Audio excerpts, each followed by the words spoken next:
When you think of a career journey, you often think of this idea of the ladder, right? One step at a time. But it's not really how it goes. What if the real path looks more like a rock climbing wall? Sometimes you climb sideways and even down before going higher. And that's the career philosophy that drives DPR. And it's how Mark Whitson went from a carpenter to the president of DPR over the course of his career.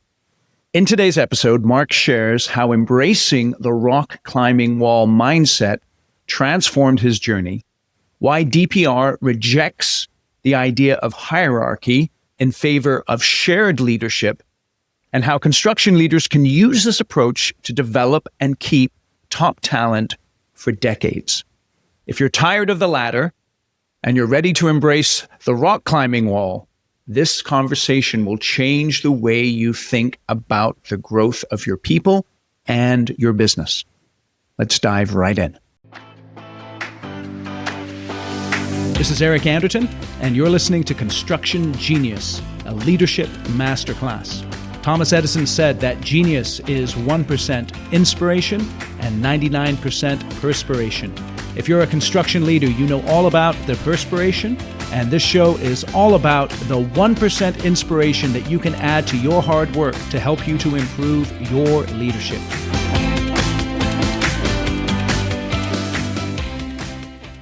Mark, welcome to Construction Genius. Thanks for having me, Eric. Looking forward to it. My pleasure. You started out your journey in construction as a carpenter, and now you're the president of DPR. What were the turning points for you in that journey? There's a ton of turning points that I think about. Some of them actually started right out of school. So I went to Purdue as a civil engineer with construction, and DPR was slow at the time in Arizona. And so the opportunity came up to join our self-perform crew. And in doing that, as a college grad, you tend to think you've accomplished a lot and you've got some ego, and to go work with your tools was that was probably the first turning point where, I recognized that I needed to be willing to do whatever it took and to learn and to be curious. And I chose DPR for a reason because of the culture and all the core values and the things that it stood for. And so really taking the leap to say, yeah, I'm going to go do something that I didn't expect to do and know that it's going to be a great learning experience. Boy, did it transform my career. I think that it really gave me an appreciation for what it meant to be a craft employee of any firm. I grew up on a farm with my grandparents' farm, but never really worked with that kind of tools in that kind of setting. And what an appreciation it gave for me that I would never have had if I didn't do that.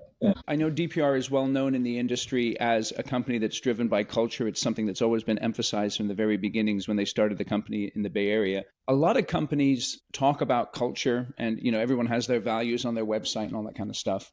What do you think it is about DPR that enables the company to actually live out that culture in real time? I think it starts with just the philosophy that Doug, Peter, and Ron, the founders, started with around don't take yourself too seriously. Don't view yourself even as the founders of the company any more important than anybody else. So there's a lot of modesty and humility in that. And it shows up in ways like, when I interviewed at other places out of school, it was suit and tie. When I go to DPR, there's people in camp shirts and surfboards on the wall, and it's more informal. It allowed people to be more themselves. And I think just from just walking in the door, you could feel the difference. And I think that permeates through really all the pieces of DPR's culture in a bunch of different ways. It's interesting when you come across young people, some folks are in a hurry, so to speak. Some people are very much, just kind of steady eddies. When you started out your career with DPR, just stepping into the self-performing group, did you see yourself as the future president of the company, or how did that begin to develop with you? No, I definitely didn't see myself as the president of the company. Sure, did I have aspirations to take on more and do more? Absolutely. But I think that back to this really great experience in our self-perform crew is I realized that the folks that work in our office or in our trailers, they're not more than a carpenter or a laborer in the field. They're just different. They're different roles or different careers. And I think that, there's such an opportunity and probably something we have to continue to learn and educate the workforce of today and of the future is we need people in all roles, and we need people to be great in all roles. And everybody is in a different place along that journey, and everybody's meant for a different spot. a different destination based on their individual skill sets and talents and passions. And I think too often we try to put everybody in the same place, in the same box. And as an industry, I think there's a big opportunity there, and that's definitely something at DPR we have been heavily focused on, is is recognizing everybody's in a different place. Everybody's running their own race, so to speak. Yeah, it's interesting because you're right, in construction, it's so varied in the sense of how many roles you can fill in a company, that there's opportunities for everyone to participate. As you were getting going in your career, who were the leaders or mentors that had the biggest impact on you, and what was it about them that really stuck with you as you were getting going? Yeah, there's maybe two buckets that come to mind, Eric. One is the foreman in our self-perform crew. Really, Jesse Gamez and Mike Walters are two long-term employees of DPR. Mike just retired, so he was been a carpenter and a foreman for us and took on some different roles over the last 25 years. But they really taught me what it was like to bridge the gap between craft and admin, to really know how to communicate in both groups and settings. So that's one bucket, I guess. The second would be, really Mike Ford and Dave Elrod, which were two of the leaders in our Arizona office at the time. Outside of Dave, we joke a lot, didn't want to hire me out of college because, I was looking for an extra, $2,000 or something at the time. But, he really taught me a lot, both personally and professionally, just about how to be a human, how to be a good teammate, the work ethic, and the willingness to do whatever it took. And Mike Ford, I'd say it this way, he really taught me that not all of the best opportunities that you see in your career are going to be right in front of you. And not all of them are going to be the ones you think are the right ones at the time. And so realizing that maybe there's different opportunities outside of your current geography or your current work group, or realizing that your individual path that you've got in your head, that a lot of people paint in their head, it's not really the only things that you have to choose from. And so he was great about making sure that two things, always putting opportunities in front of me and sharing them and involving me in those conversations instead of my paths being given to me. And also just being willing to listen when I had an idea about what my next step was. Both Dave and Mike were always receptive to that and created some doors, opened some doors for me that I'm blessed to have and fortunate enough that I was willing to walk through, so to speak. That's neat. Going back to what you learned as far as bridging that gap between craft and admin, what were the things that they focused on to teach you how to do that? Well, the first one was, I think, learning Spanish. I think, and I had some Spanish in high school and college, which was helpful, but really learning the phrases that were used most often so you could communicate better. It showed a willingness to really meet people, our craft employees that are Spanish speaking where they are. The other is recognizing that the folks in the field also have a lot to teach the admin or the office employees. And I think too often, we as an admin employee, you're an office employee, a lot of times people are intimidated by the craft because they don't know what they do every day. They don't understand the technical work that they do. And so they avoid interactions. And then a lot of times the craft employees are intimidated by the office employees for different reasons of, some of that's cultural, but some of it is just the industry as a whole has historically, when you look back over the last 50 years, generally looked down on craft as not being equivalent to an office employee. And that gets, embedded in the mindset of the craft employees. And I think just creating conversations around that with just small groups and, our crews and our foremen around, but being willing to push back some of that uncomfortableness. And it was a pretty interesting dynamic. That's interesting. And then when we think about this career path, it's so interesting because, you get involved in the company, people have a certain perspective on you, you have a certain perspective on yourself. How did they go about presenting you with these opportunities? And tell us a little more about how you push back with your perspectives and how that began to shape the way you went with your career. Yeah. Well, one of the things that I'll just start with maybe an analogy that resonates with, me, and I think we use this a lot throughout the company. A lot of companies, construction or otherwise, think about your career path as climbing a ladder. And I think for DPR, we view it more like a rock wall. And meaning that, your destination, you generally know a direction you want to go, but there's times when you've got to go up to go up. You've got other times where you need to go to the left or to the right, or maybe even down to go left, to go right, to go up. And I think that the opportunities or the mindset that really put in place for me was that, one, that there's going to be obstacles and you're going to have to figure out how to work around them. Two is where you want to go. You may not be able to go there right now, but you may be able to get there later. And three is sometimes it's easier than you think, and you need to give it a try. And I think all of those kind of are principles that I think built around the Rockwall are things that have helped me kind of push, pull, tug through the career journey of what's next and what's exciting. It's interesting because, as you think about your resume, when we look on LinkedIn, it's like, Mark's been with DPR since he got out of college. And so there can be a sense that, oh, okay, so he's just kind of, like you said, done the ladder thing, or at least maybe the upward slope. Was there ever a time in your career where you were like at a point of despair, where things weren't working out the way that you wanted them to in terms of that career journey? Yeah, I think, by no means was it perfect and exciting all the way through. I think anybody that would say that about their career would be not being truthful. But one point that comes to mind is, I've been in Arizona, probably seven or 8 years. And, I was one of the younger folks that was emerging as part of our leadership team. And we had a 6 or 8 person leadership team, and they were generally probably 10 to 20 years older than me, most of them, and had different career paths and journeys. And I was kind of bumping up on maybe tenure or the perception of tenure, at least at the time. And I, I was frustrated. I was impatient. I was, young kid, still in his 20s, thinking he can conquer the world and wanting to take on things. But I think in reality, I was more based on my personality. I think I was getting a little bored. I was just looking for a different challenge. And it was less about what role I was in. It was less about, was I on the leadership team or not? It was more about, am I doing something exciting that's stretching me? And that really, through creating conversations, I think really it opened up doors for other opportunities within the local office. It opened up doors that eventually led me to relocating to Utah to help lead a big project. And I think it also helped me learn a little bit of just maybe what was eating at me. It wasn't the company. It wasn't something that the team was doing. It was more of, looking for something to just continue to challenge me. So that's interesting, because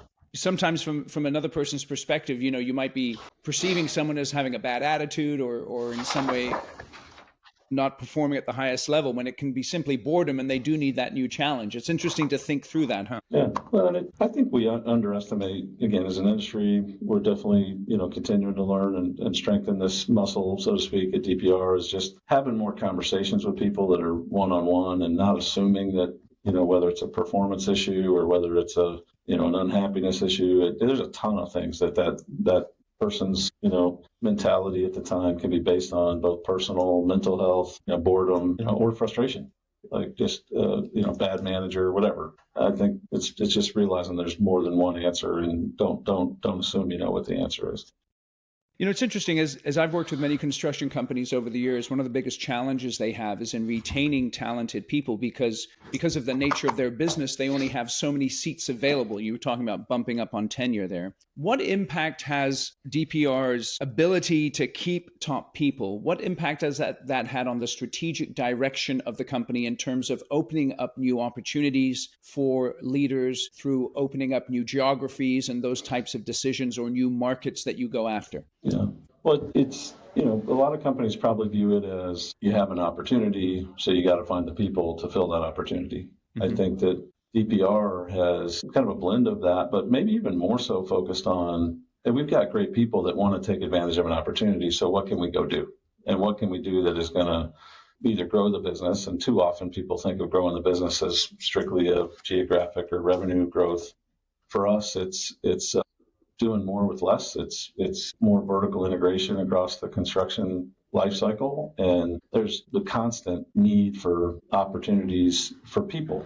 And I think it's a yin and a yang. The people is definitely the limiter, without a doubt. Of you can't, and today there's probably more opportunities than there are people for us to take on, and that's a challenge across the industry, but not unique to us. Yeah, it's interesting. And you were saying that after you've been in the business for a few years, you began to rise into leadership roles at a relatively young age. What do you think it was about what you were doing that caused you to rise in that way? Was there a couple of things you were focusing on, or were you just kind of you being you, and as a result of that, your leadership qualities came out? I'd like to think that they saw really a constant desire to learn, Mm. a constant desire to be great at what I did, but also a constant desire to do it with others, not do it instead of others. And I think a lot of folks, back to my running your own race analogy that I was using earlier, is too often we put ourselves in a competition against others. Mm. And there's so many opportunities within like DPR that like I'm not, I didn't set out on a mission to do what I'm doing today. The opportunity came through me being willing to kind of just focus on, what's right, not who's right, focus on doing things the right way. Eric, the other thing that comes to mind is just being willing and maybe. So there's this difference between, your want to, so to speak, like I want to do something versus, I'm willing to. And most often the want to is more of a self-satisfying. A willing is more of a company satisfying or a teammate satisfying. And I think I also have really tried to model my life and my career based on being willing to do the things that are needed to do, and whether I want to or not at times. And I think that's been a differentiator for me, and maybe something that they saw early on. That's interesting. Another thing, I know folks who are listening right now who are in your position in construction companies, and one of the worries that's always running around in their head is how many phone calls has my top project manager got from a recruiter this week asking them to go to another company? DPR is known for keeping top people for decades, including yourself. What made you stay when other opportunities perhaps came calling, those recruiters hit you up or something like that? Yeah, well, and there's been a couple times. I mean, it's been a bit, but where I actually considered leaving and or at least answered the phone when somebody called. And I think it starts with the culture of the company.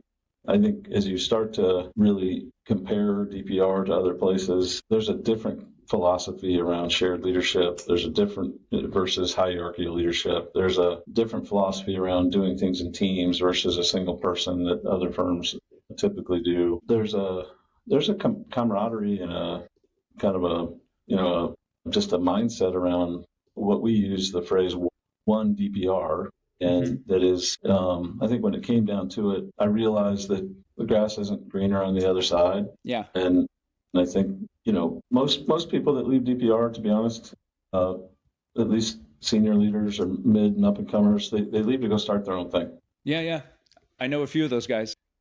And honestly, we prided ourselves on that, as much as it hurts in the moment, that's a great thing. Yeah. Because we hire people. That's the kind of people we want at DPR, and we want them to feel like owners of and be owners of DPR. But ultimately, they want to go do what Doug, Peter, and Ron did, and it's not a bad thing. It's us having a little bit of influence on them to help them go start their own thing, and also go do something great for the industry is a great thing. And I think most, it sucks in the moment. I'm not trying to lie about that, but it's a great thing ultimately. And I'm super happy for all those folks that have done that. Yeah, it's interesting. I was just interviewing earlier this year Brad Desjardins, who's he just retired from after starting his own company. Him and Neil and I know that they learned so much from DPR in terms of the importance of the values, and then that they've been able to pass that on to the second generation. And it's interesting how you're speaking of it, because in construction, we know how competitive it is, and in many cases, companies are like, well, screw that guy, he left us, I hope he fails miserably. But it's neat that that's not how you guys think about it. Yeah. I would tell you, it's more of a frustration that you're losing a friend and somebody that you love building great things with. It's not about, hey, they're going to go start their own thing. I think it's just, just like if you lost a friend or somebody moved away in life, you'd have a little bit of, grief about that. And I think at the end of the day, you're happy for them, and you want what's best for their families and for them to take on their careers, and they want to do it a different way. And so how do you go support them? I think it's pretty fun to see that happen. That's neat. All right, quick break to talk about my book, Construction Genius. This is what I want you to do. Go to Amazon, search for the book, read all of the 5-star reviews, because there's a ton of them. over 50 to be precise. And the reason I want you to read them is because real people wrote those reviews who've actually read the book. And it'll give you an idea of why you should go and buy a copy right now on Amazon. And here's the deal. If you purchase 10 or more copies for your company, and then send me an email, eric@constructiongenius.com, I'll come in via Zoom and do a 1-hour Q&A and a bonus training session with your team at no charge. I normally charge $4,500 for an hour of my time.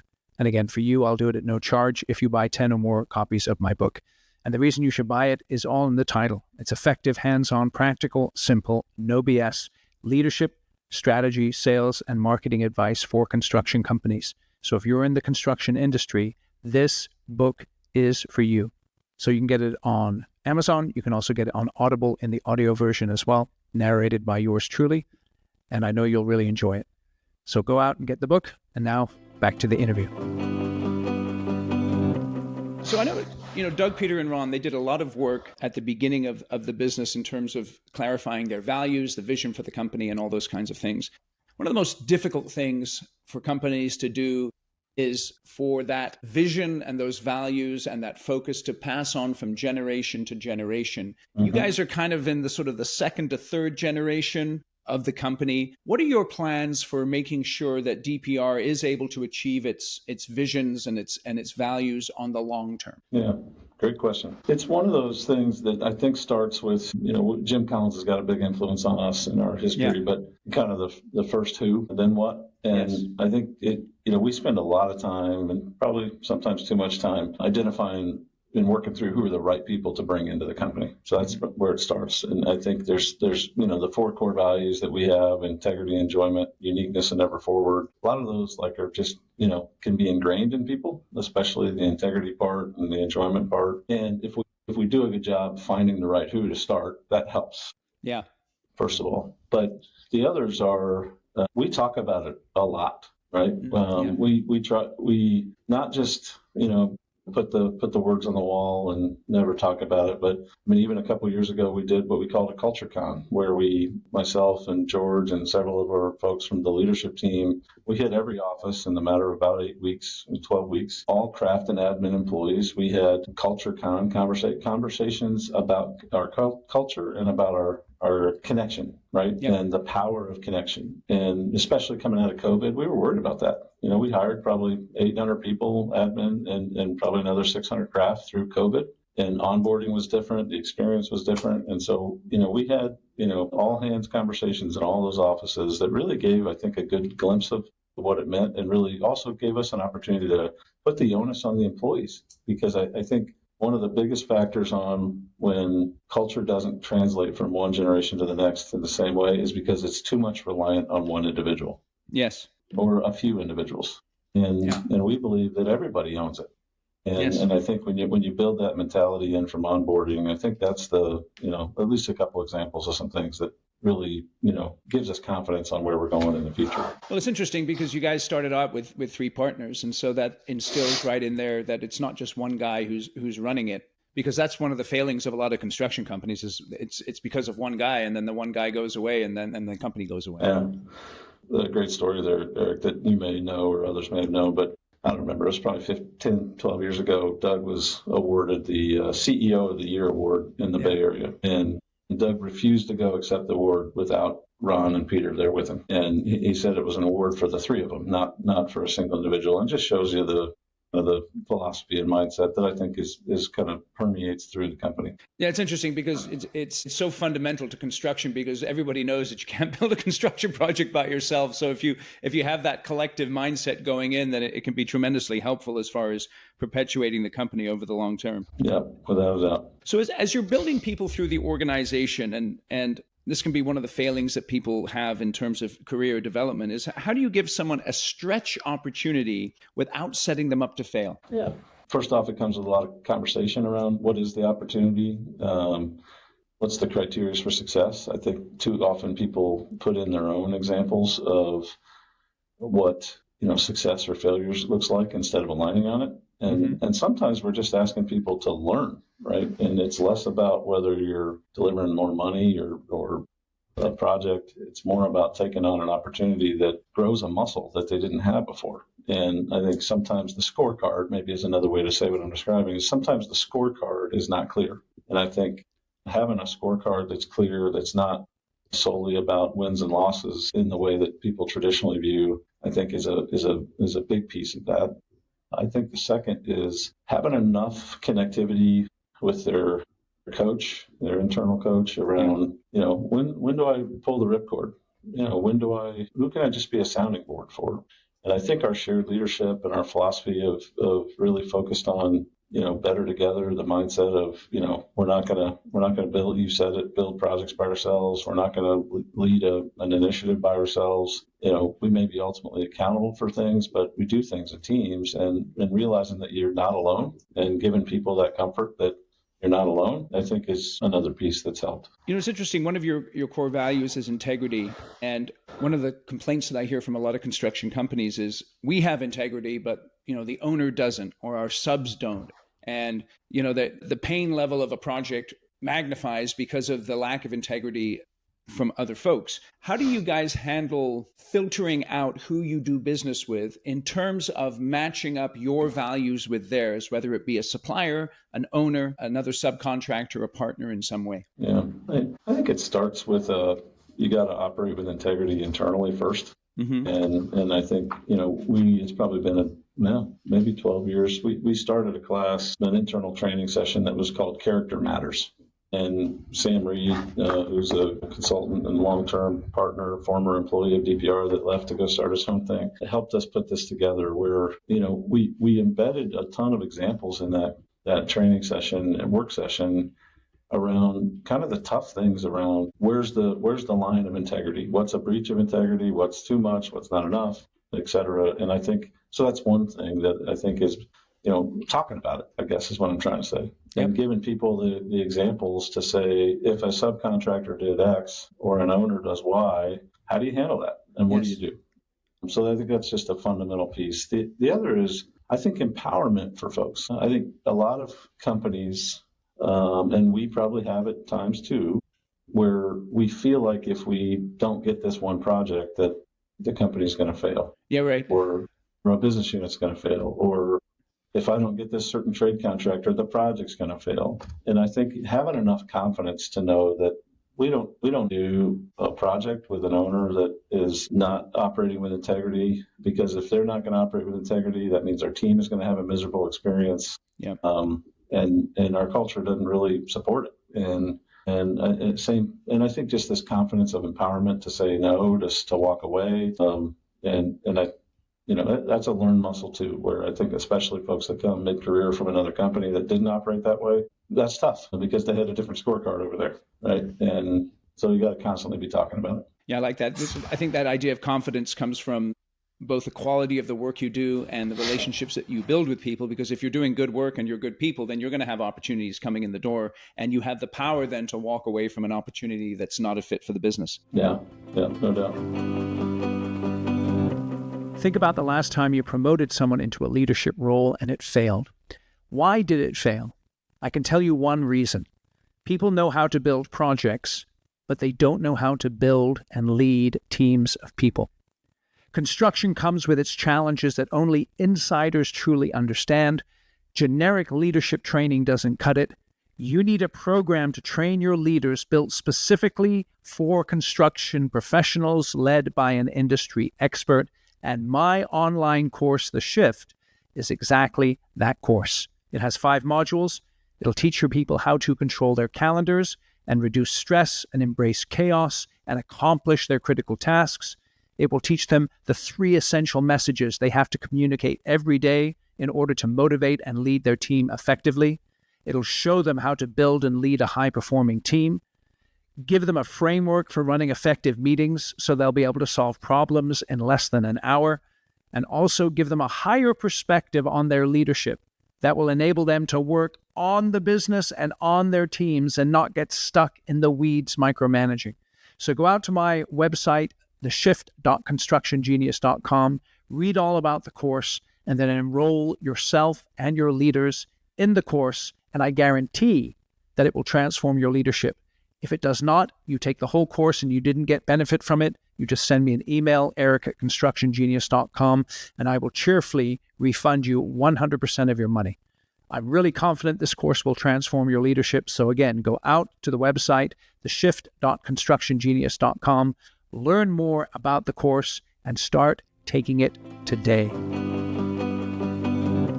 So as the company continues to move forward, you guys, 35 years in business, construction is facing a generational handoff. How do you think about preparing the next wave of leaders at DPR? Well, most people would give you an AI response for this, right? And because obviously the future leaders, they do have to evolve in terms of how technology works, et cetera. But I'm not going to focus on that. I think that the preparation for future leaders at DPR, I think, really begins with some of the same things that it was when I started with the company. It was communicating, creating opportunities for people, supporting and coaching them through those opportunities, allowing them to fail, but fail right, fail in a way that they grow, not in a way that they fail, and then continuing to put opportunities in front of them. I think, one of the worst experiences that, I've seen is when somebody had a challenge, they didn't handle it as well as they could have. The coach, the manager didn't support them, didn't really understand why they failed, and maybe the manager didn't even look at themselves to understand what they should have done differently to help that person succeed. And then the person leaves the company, or the person is, puts himself in purgatory, so to speak, for a period of time. And I think just recognizing that that's all part of growth. I think the other piece is just, we talk a lot about growing enterprise leaders because we're definitely more than a construction company today, more so than we've ever been. And I think the leaders of the future are going to need to have the skill sets and abilities to work not just as a construction company, but design, prefabrication, logistics, in the trades, VDC, self-perform, financials, just to kind of complete leader, so to speak, and even some things that we don't even know yet, right? Things that technologies or offsite construction methodologies that just building leaders that have adaptability for the future. Yeah, it's interesting because as you were describing the idea of the complexity of the work that you're doing, the diversity of it, and the opportunity that people have, I think one of the things that people have to understand is that if you're going to be able to become that well-rounded leader that you were describing, it does take a while. It's not going to happen overnight. And so there has to be almost this impatient patience about someone, where they're impatient because they understand there's lots of opportunities, but there's patient because they know that they have to grow both as a person and in their technical understanding and in their ability to relate to people. And so all of those things are important as you're developing folks for the long term. Yeah. And I think sometimes there's also the generation today, some folks actually want to just be told what the best practice is, more so than create it on their own. Yeah. And there's others that want to create it on their own. And I think you have to have a mindset that allows both of that to happen. You have to have programs in place that can train people and kind of give them, this is how you do it. The other is you have to have opportunities for people that can take on both. And, I think the worst thing you can do is put everybody in the same box and really stifle their learning or stifle their opportunities when we need both. Yeah, that's interesting. It's interesting. As you reflect on the position that you're in, I'm assuming you have a few years left in the position. You're not in your late 50s, 60s or anything like that. What do you want your legacy to be in terms of the impact that you've had on people? Because you think about your retirement day, and people are saying, hey, this is what Mark has been known for. What do you think you want that to be? Well, it's an interesting question, Eric. I can tell you, I don't think about a legacy at all. I think about just creating opportunities for people that I had or I didn't have that others may. And we went through a leadership exercise as part of a leadership development session probably 4 or 5 years ago, and I mean it was longer, 7 years ago. And the concept was around what's my everybody's personal purpose, and for me. This concept around helping others turn what the perceived impossible into possible. Like I really enjoy the opportunity to hear somebody saying something doesn't work or it can't work or there's no way we could do that, and really helping them see ways to push back past those perceived limits, to find different ways to get there and challenge the status quo, challenge their own status quo. And so, I don't view that as a legacy. I view that as growing great people doing great things. And I think that, hopefully there's folks that I've, contributed to supporting that have a little more of that than that they did before we interacted. So that's cool. That's cool. When you think about your kids, I know you have 3 kids. Are you the dad who's like, I want my kids to follow me into the business, or are you sort of like whatever they want to do, or are they like looking at you and some kids from the very beginning they got their Tonka trucks and they're and they said, I want to follow dad. What do you think the vibe is there with your family in terms of getting into the business? It's probably mixed. I think that there's days when I think they see maybe how hard I work, or maybe today how much I travel, and they're probably like, wow, that wouldn't be all that fun. But I think there's what maybe is the most inspiring piece for me and with my kids is, and my wife, quite honestly, is they see the company that I work for, and they see the things that they care about, and they see the things that are different than a lot of industries, and they see that there's a lot of people going on almost 13,000 employees right now that work for DPR, and they see how many people love this place, and they love it because all different reasons. But I think that those are the days where I'd love for my kids to come join DPR if that's what they want to do. But I'm definitely not hey, you got to go be in construction, you got to go be at DPR. Although that'd be fun, but that's up to them. Now, let me ask you this. If they did want to get into the business and they said, Dad, I want to go to DPR, would you advise them to go work somewhere else first? Or would you just say, great, come on in? I'd probably advise them to go work somewhere else first. Okay.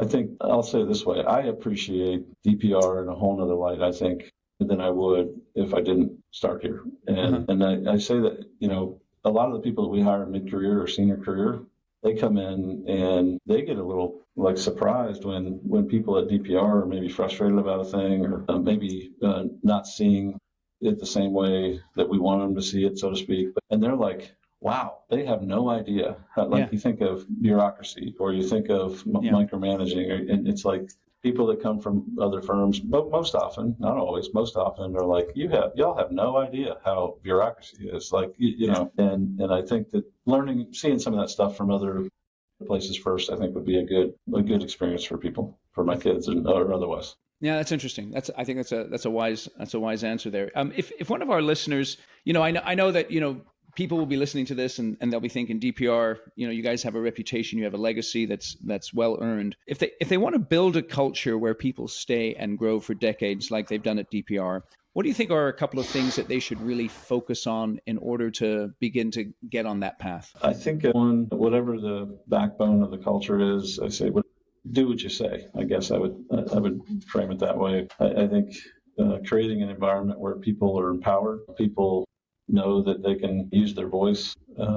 There's not many people that I know that like to be told what to do. And I think if you're creating a culture or a company and you want to start with the foundation of attracting and retaining great people, I think you've got to have one that allows people to come in and bring their value. And I think, I remember my early days here, it was like, Doug and others would say, we'd be stupid to hire somebody from another firm that's got 10 or 20 years of experience and not allow them to help make us great and to bring their best experiences. I think, maybe the last piece is recognize that the company, if you're trying to build a company that lasts, it's way bigger than you as a leader or you as an individual. A company that lasts has got to be about the people of the company, not the leader of the company. And I think that if you're building a company that's got some of those backbones, and I think you're going to be in a good start to having a great company. Awesome. Last question then. I know that you like playing golf. What is the one golf course you've been to that you would recommend everyone hit up? Wow. There's one here just south of Raleigh that in North Carolina called Tobacco Road. That is a pretty good golf course that I don't remember the rating. For a golfer at my level, Eric, it's not a great golf course, but it is. I know how you feel. It is an amazingly beautiful golf course that is super challenging and fun, and I think people would really get a kick out of experiencing that down towards Pinehurst, down south of Raleigh. That's beautiful. I just pulled it up. We'll put a link in the show notes. If you're ever out in that neck of the woods, go check out the Tobacco Road Golf Course. Well, Mark, it's been awesome having you on. I really appreciate you taking the time. Your insights have been helpful, and I do wish you all the best. Yeah, grateful for the opportunity. Look forward to it. All right. Thank you for listening to today's episode. Tremendous insights there from Mark. Feel free to check out DPR's website, dpr.com, to learn more about the company and what they do. And also share this episode with other people who you know would benefit from the insights that Mark shared. Thank you for listening to this episode of Construction Genius. Hope you found that 1% of inspiration to help you in the next few days. If you like the show, please give us a 5-star review on iTunes, share it with other construction leaders who you think would benefit, and always remember that the show is brought to you by Kick-Ass Meetings. I've been working with construction leaders since 2004, teaching them how to run extremely effective problem-solving meetings that gets their people collaborating, taps into their creativity, and to get yourself a free copy of the Kick-Ass Meeting Report, go to www.ericanderton.com/kickassmeetings. Grab yourself that free report, read it, use it in your business. You'll find it extremely useful. And thanks again for listening.